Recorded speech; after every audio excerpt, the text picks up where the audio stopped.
Hello, Math 3, and welcome to your 1.4 Ed Puzzle video. So go ahead, get your notes ready, get your packet ready, and get ready to get started. So the first one says, find the inverse of each function. So the first thing I want you to do is get it out of function notation. Just write it like this. We're going to replace the h of x with a y. All right? Then what I want you to do here is swap the x and the y.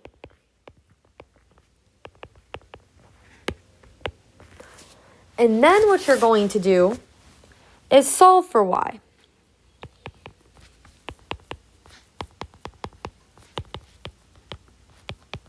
Oops, there should be a y. So I bring the 3 over. Then I'm going to cube both sides. When I cube both sides, that y pops out. And I get y equals x plus 3 cubed. And then I'm done. The way I'd write my answer is h inverse of x equals x plus 3 cubed. All right? So to reiterate the steps you do, if it's in function notation, you're going to rewrite, with a y. Number 2, swap x and y. Number 3, solve for y. And then I guess number 4, put it back in function notation with that inverse sign.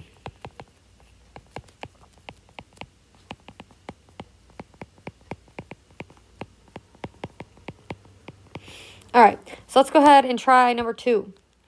So again, first thing I'm going to do, rewrite it with a y in there. Then I'm going to go ahead and swap the x and y values. Then I'm going to go ahead and solve for y. So I'm going to add 2 to both sides to get that y by itself. So I get x plus 2 equals 1 over y. And I got to get that y by itself. So you know what I'm going to do is I want to get it out of the denominator. So I'm going to multiply both sides by y. And I get y times x plus 2 equals 1. Then I'm going to divide both sides by x plus 2. So I've isolated my y, and I got y equals 1 over x plus 2. So if I were to write this back into function notation, it would be g inverse of x equals 1 all over x plus 2. All right? Great. Let's go ahead and try number 3. So again, let's write this with a y.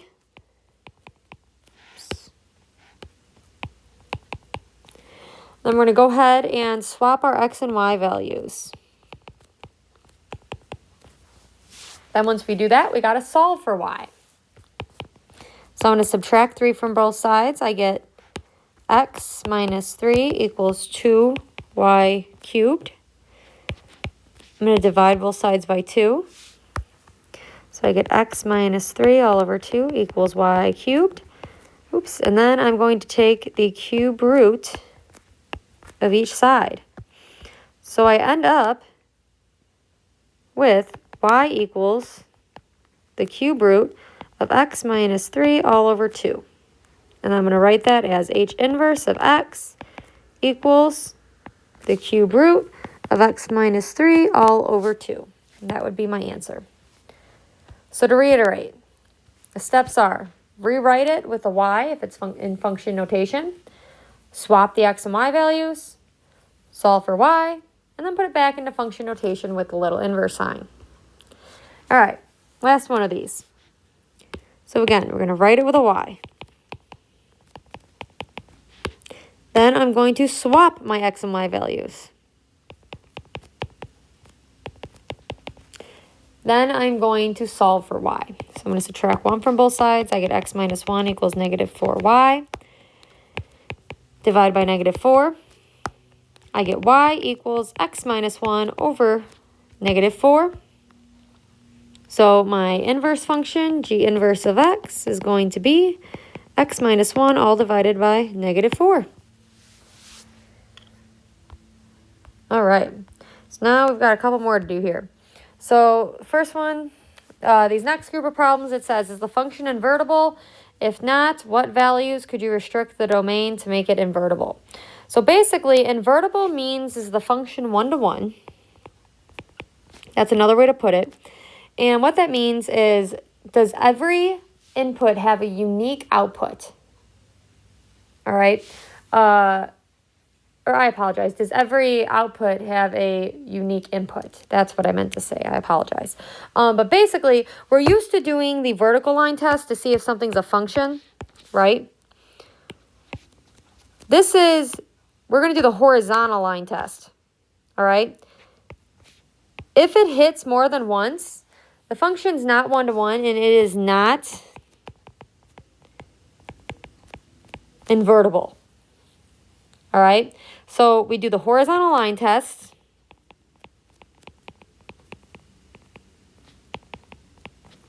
And if it fails the horizontal line test, it is not invertible. And then it wants to know what values could you restrict the domain to. So basically, we can see here, the maximums and minimums are kind of going to be where you're going to need to restrict the domain. So if I set the domain to negative infinity to 3, and I essentially, I can even white it out here, got rid of this part of the function, we would then pass the horizontal line test. All right. I could also get rid of this side of the function, which means I would need to do, 3 to positive infinity. All right, those are the two ways we could restrict the domain so that the function is 1 to 1, so that it is invertible. All right, let's try this next one. X cubed. Let's see if it passes the horizontal line test. So this one does pass the horizontal line test. So yes, it is invertible. Whoops.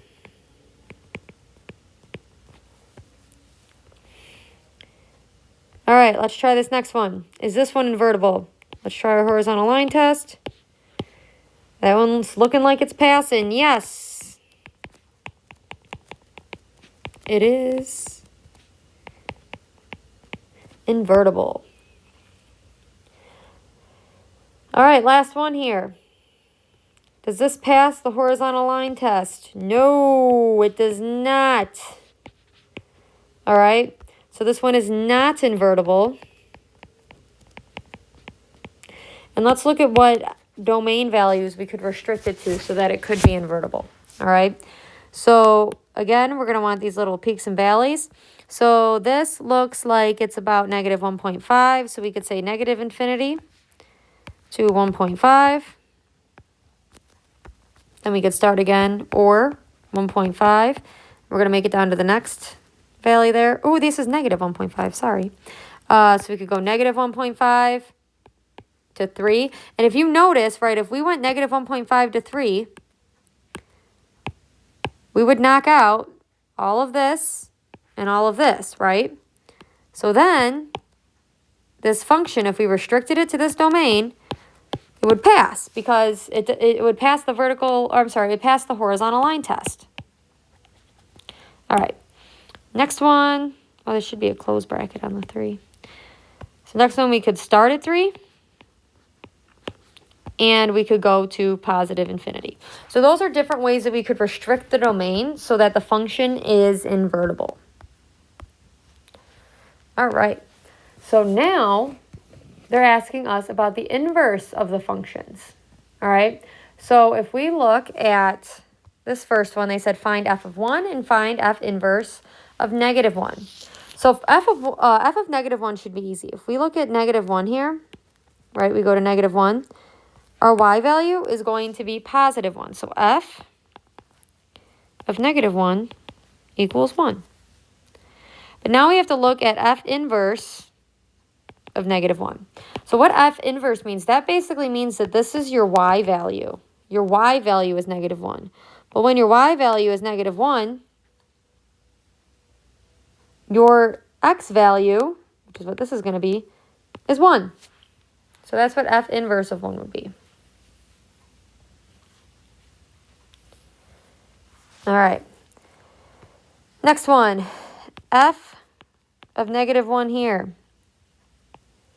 It's going to be 3. We want f inverse of negative 1. So again, we got to go to our negative 1 value. Well, what's our x? Our x is negative 5.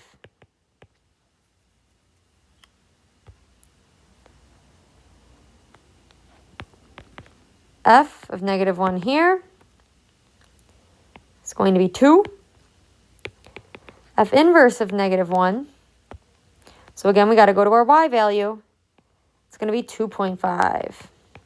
All right, so just remember, when they're asking for f inverse, this is essentially the original y value. All right, the last one says, which of the following graphs show two functions that are not inverses of each other? So what I want to point out here, let's think back. We know that inverses are reflected over the line y equals x. So what I'm going to do is draw the line y equals x on all of these graphs, and you can see if they get reflected. So here's my line y equals x. You can clearly tell that these two functions are reflections of each other. So yes, they are inverses.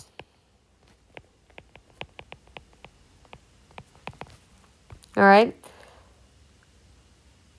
Now let's look here. Let's draw our line y equals x.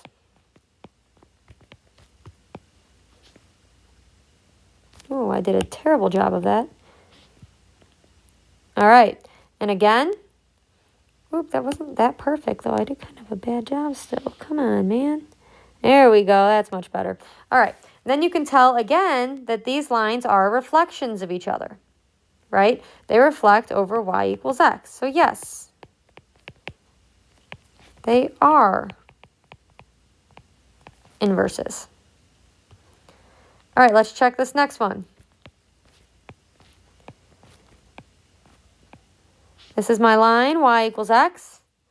Well, this one is not looking too good, right? It really does not look like these are reflected over that line. They're almost like reflected over this line there. So, no, they are not inverses.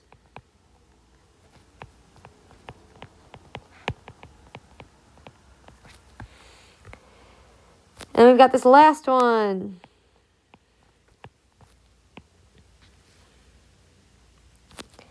And here, this one's a little bit trickier. But yes, these guys are inverses. So yes, they are inverses. They are reflected over the line y equals x. Another way you can kind of tell is just like test a couple points. So if you look at this guy, it's -4, 0. This guy is 0, -4. You could see that the x and the y values got swapped. All right. So that's definitely another way that you can tell. You know, here, this looks about -3, 1. All right. If we look here, well, it's 1, -3. So you could definitely tell that these are inverses of each other. They have the x and y values swapped. And if you went on any of these, you could also test, you know, if we did this one, well, this guy's got a 0, 1. This one's got a 1, 0 right there. So you could see that these two functions have the x and the y values swapped.